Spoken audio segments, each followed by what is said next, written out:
Que o Senhor te abençoe, meu irmão, minha irmã. Seja bem-vindo aqui nesse nosso encontro semanal. Que a bênção de Deus esteja sobre você, sobre a sua casa. Que Ele te livre de todo mal e te dê vitória em tudo durante essa semana. Vamos ler 2 textos, um do Antigo Testamento, um do Novo Testamento, para nossa reflexão de hoje.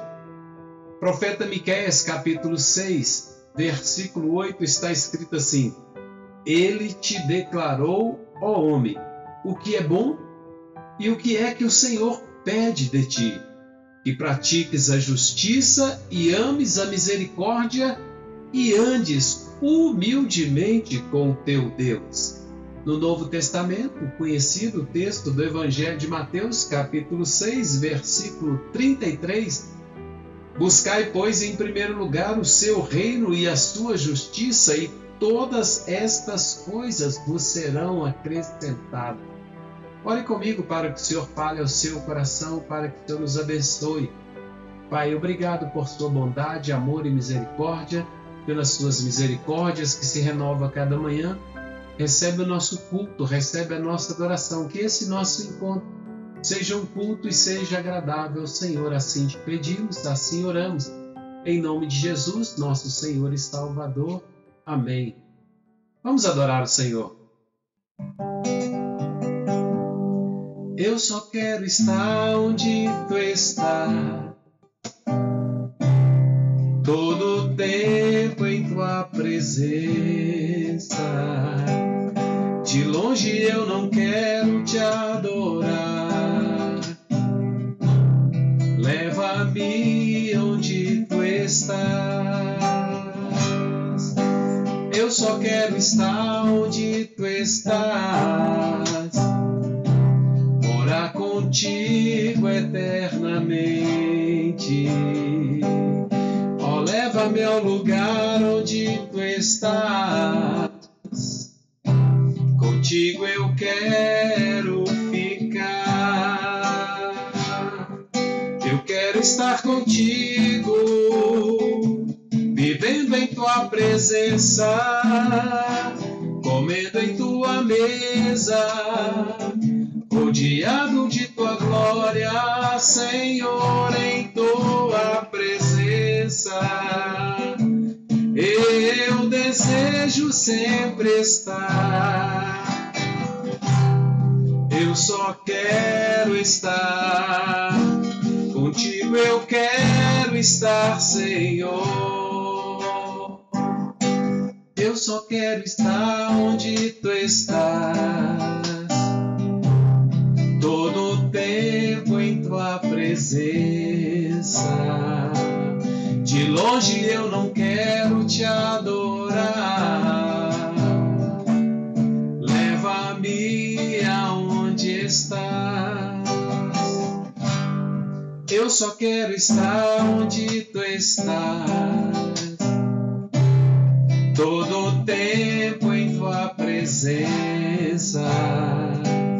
De longe eu não quero te adorar. Leva-me aonde está. Oh meu Deus, tu és a força e a minha canção. Quando fraco em tua presença, me sustenta com suas mãos. Eu só quero estar onde tu estás, morar contigo eternamente. Oh, leva-me ao lugar onde tu estás. Contigo eu quero ficar. Não há lugar melhor do que a presença. Qual é o melhor lugar? Vamos meditar nessa palavra, que o Senhor fale ao seu coração. Qual é, meu irmão, minha irmã, a grande ideia da sua vida? Nossa, que pergunta difícil, não é verdade? Qual é a grande ideia da sua vida? Qual é o propósito da sua vida? O famoso teólogo que já faleceu, sujeito de uma bênção, conhecido como Sproul, R.C. Sproul. Ele disse que quando ele era pequenininho, estava fazendo arte, e a mãe dele de repente chegava para ele assim, colocava a mão nas cadeiras e falava com ele: bonito, né, menino?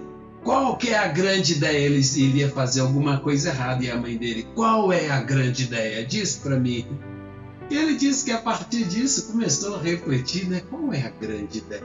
Qual é a grande ideia da nossa vida? Qual é o propósito da nossa vida?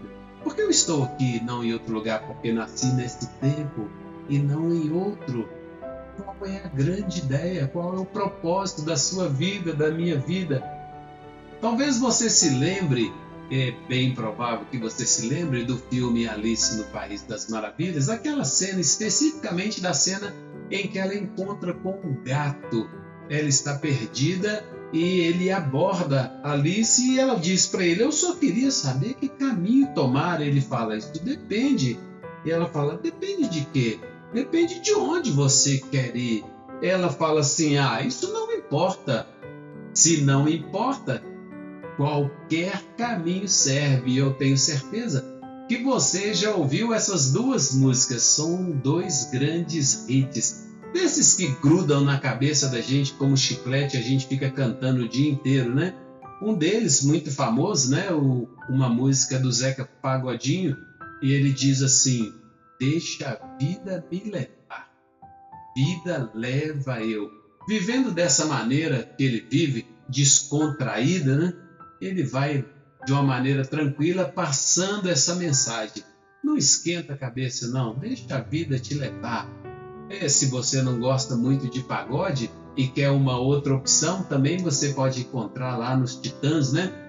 Não sei se é uma balada, vamos dizer que é uma balada, eles tocando lá e cantando, né? O acaso vai me conduzir enquanto eu andar distraído. Qual a grande ideia da sua vida? Qual o propósito da sua vida? Não importa o caminho? Vai viver como Alice? Qualquer caminho serve? Ou vai viver debaixo do conselho do Zeca Pagodinho? Não vamos ter isso não, velhinho. Deixa a vida me levar. Ou vai numa outra onda aí, na onda dos Titãs, dizendo: o acaso vai me conduzir. Enquanto eu estiver distraído, o acaso vai conduzi-lo e dirigindo tudo na minha vida. Quando nós pegamos a palavra de Deus e lemos a palavra de Deus, nós vamos encontrar muitas ideias. Mas será que a gente poderia extrair para a nossa reflexão duas grandes ideias, uma no Antigo Testamento, uma no Novo Testamento? Bom, nós lemos no começo. A grande ideia no Antigo Testamento nós podemos extrair do profeta Miqueias. Ele te declarou ao homem o que é bom e o que é que o Senhor pede de ti. Pratiques a justiça, ame a misericórdia e ande humildemente com o seu Deus. No Novo Testamento, para não ficarmos só no Antigo Testamento, nós encontramos a palavra de Jesus ali no Evangelho segundo Mateus, capítulo 6, versículo 33. Busque primeiro o reino de Deus e a sua justiça, e as demais coisas serão acrescentadas.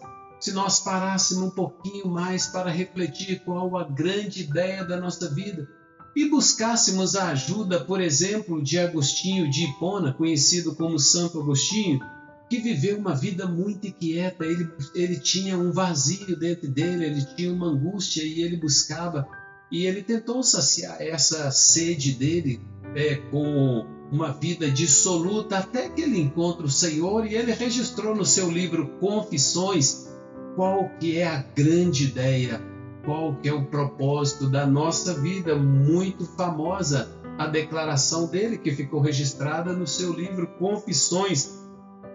Quer louvar-te o homem, esta parcela de tua criação, tu incitas para que sinta prazer em louvar-te. Fizeste-nos para ti, e inquieto está o nosso coração enquanto não repousa em ti. Para Agostinho, a grande ideia é compreender que nós fomos feitos para Deus e que nós somente encontramos descanso nele. O próprio Cristo diz isso, né, em Mateus capítulo 11, versículos 28 a 30, 20 ali. Todos vocês que estão cansados, sobrecarregados, e eu vos aliviarei. Tomai sobre vós o meu jugo, aprendei de mim, que sou manso e humilde de coração, e encontrareis descanso para a vossa alma. Agostinho diz: inquieto nosso coração, e não repousa, exceto em ti. Não encontra descanso, exceto no Senhor. Qual a grande ideia da sua vida? Qual é o propósito da sua vida no século XVI? Quando os reformadores declaravam qual a grande ideia da vida deles, qual é o grande propósito da vida deles, qual a essência da vida cristã? Qual deve ser, meu irmão, a essência da vida cristã? Eles diziam assim: a essência da vida cristã é viver uma vida corandel. Essa é uma expressão em latim, corandel. O que significa isso? Viver diante da face de Deus.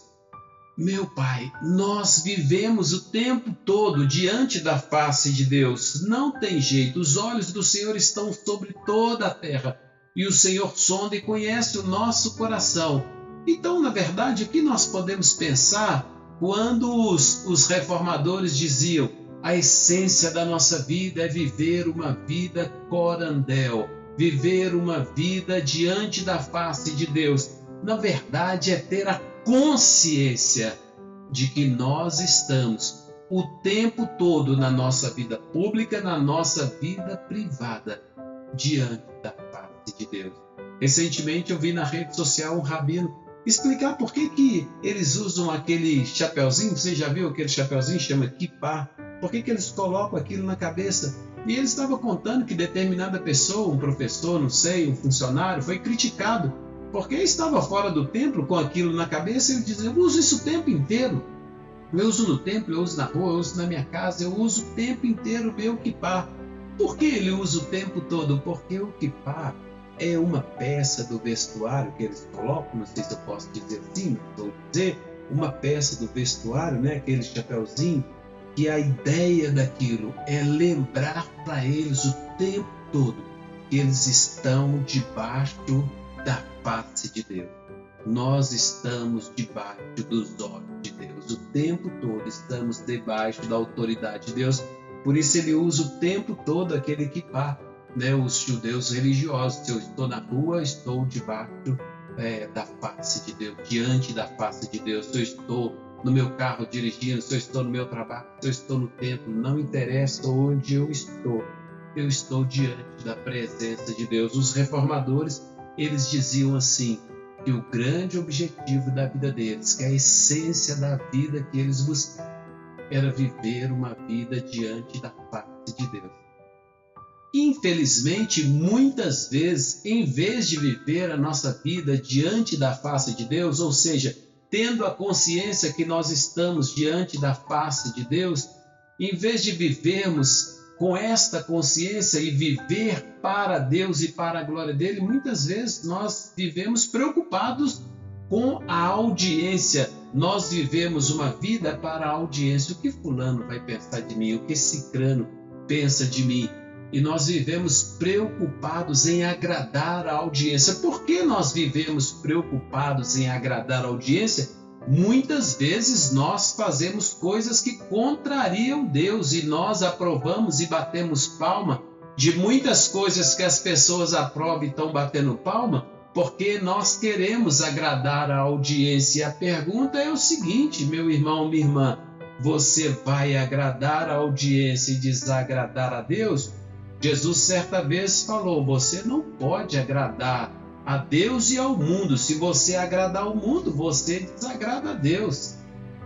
É assim. Então, quando nós vivemos preocupados, desejosos de agradar as pessoas que são importantes para nós e desagradamos a Deus, nós erramos, nós perdemos aquilo que é a essência da vida. Viver uma vida diante da face de Deus e não viver uma vida diante de uma audiência que me observa, que me critica, que zomba de mim.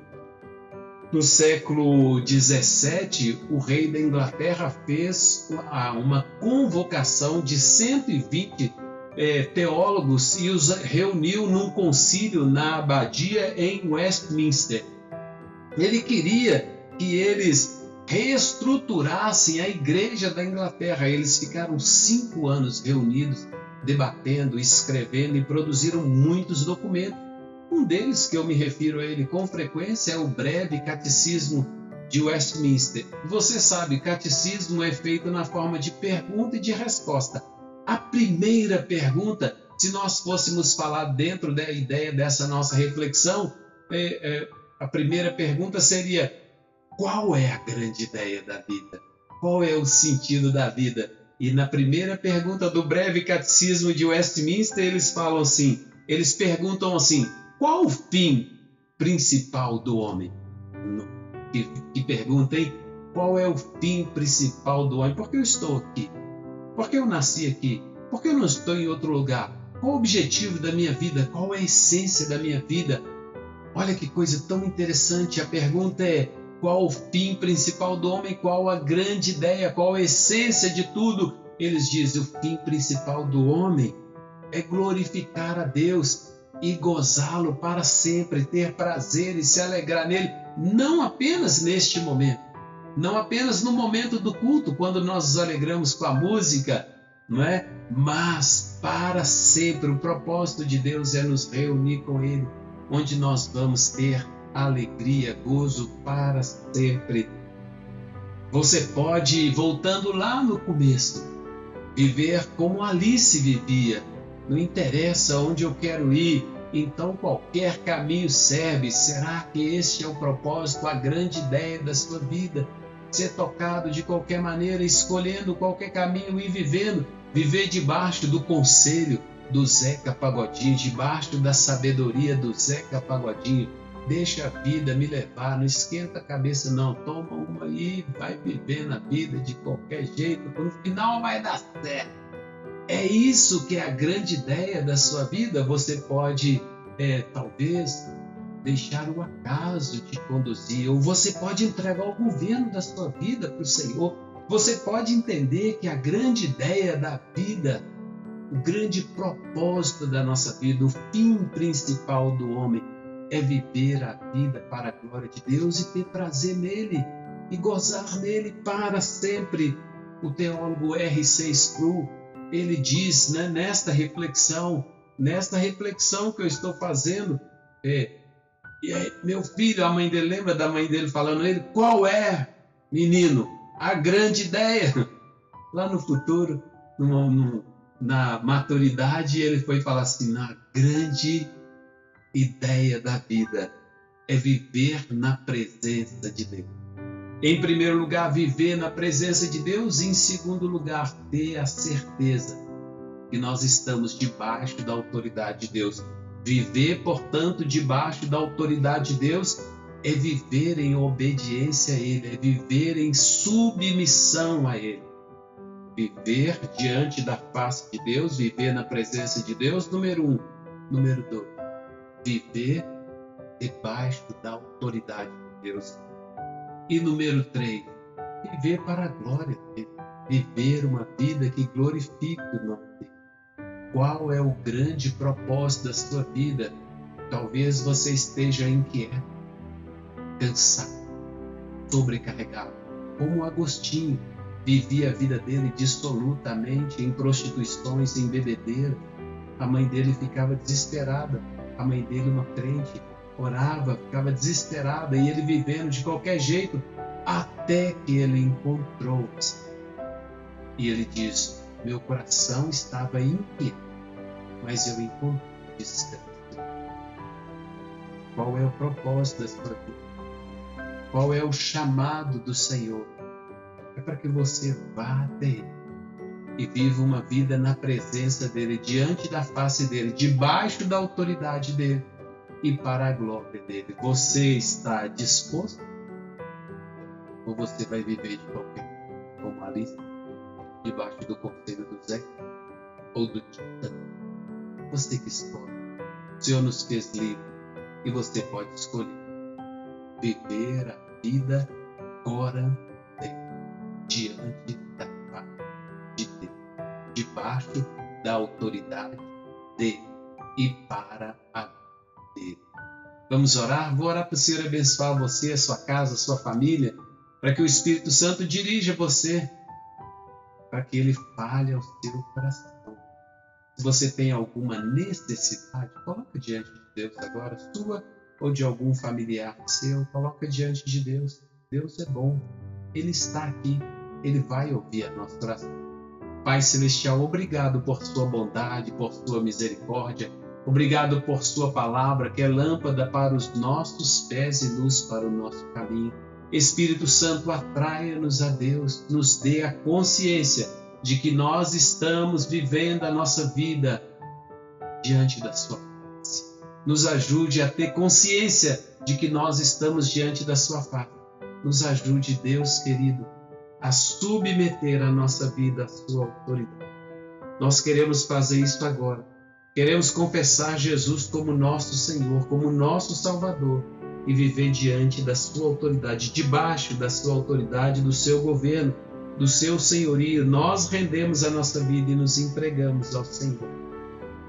Estamos, Pai Celestial, debaixo da sua fé. Estamos, Pai Celestial, debaixo da sua autoridade. Confessamos Jesus como nosso Senhor. E nos ajude a nos alegrar em Ti, ter prazer no Senhor e viver a nossa vida para Ti. Abençoa o meu irmão, a minha irmã, neste momento que ora comigo. Eu quero, em nome de Jesus, abençoar para que ele receba saúde. Eu quero abençoar para que todo mal saia da vida dele, em nome de Jesus. Eu quero repreender todo o poder das trevas e ordenar que saia da vida dele, em nome de Jesus.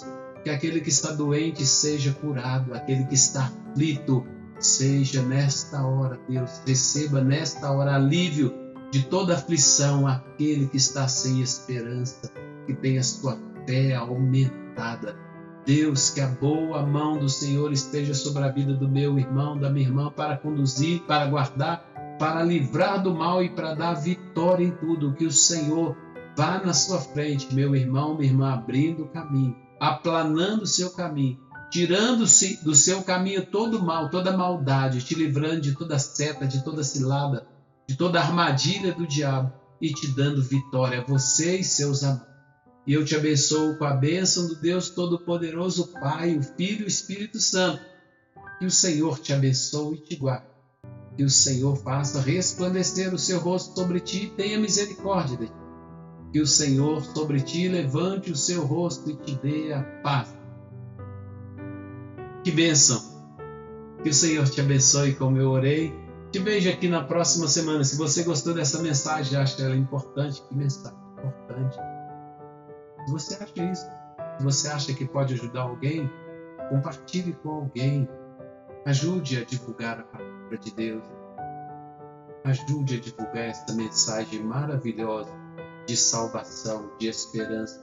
Num tempo de desespero, a palavra de Deus é esperança. Num tempo de trevas, a palavra de Deus é luz. Num tempo em que as pessoas estão angustiadas, a palavra de Deus é socorro. Não deixe de compartilhar a palavra de Deus e não tenha vergonha. Te vejo na próxima semana. Deus te abençoe.